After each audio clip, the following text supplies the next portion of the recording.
12th of April, 1861, Confederate guns opened fire on Fort Sumter in Charleston Harbor, thus beginning the bloodiest conflict in American history.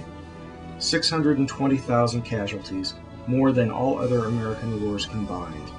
The Civil War remains this nation's single most defining experience, ultimately giving new meaning to the word freedom.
With the armies of the North and South preparing to face off in battle, it was the responsibility of the surgeon to locate suitable locations to set up field hospitals near the site of the battle. These might include farmhouses, shacks, barns, or other such facilities that would deem suitable.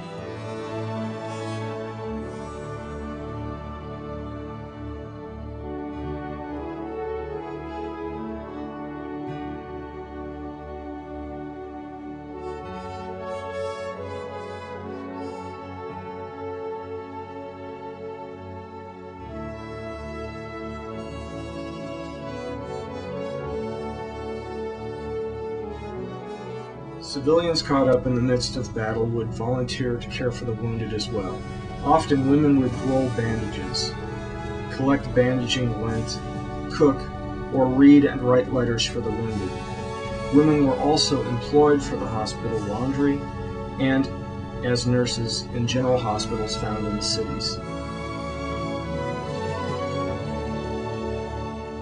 The primary responsibility of the regimental field hospital was the maintenance of their regiment's health, ensuring that it remained an effective fighting force. More often than not, the field hospital surgeons and attendants were treating camp diseases rather than battlefield injuries. Soldiers were exposed to a multitude of unsanitary conditions while in camp.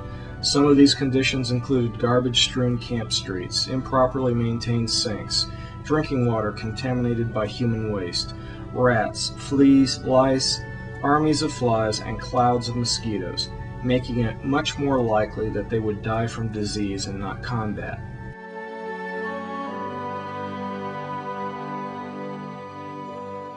At the regimental hospital, the lightly wounded would receive immediate basic first aid and be returned to duty.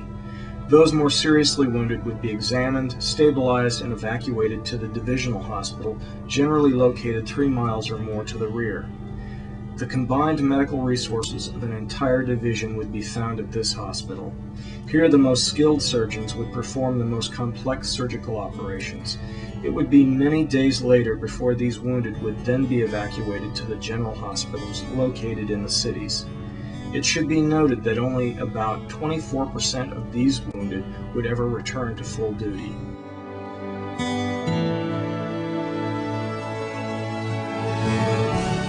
The mini-ball accounted for 94% of the battlefield casualties, while shell and canister were responsible for approximately another 6%. Wounds inflicted by saber or bayonet were rare, representing less than 4 out of every 1,000 casualties.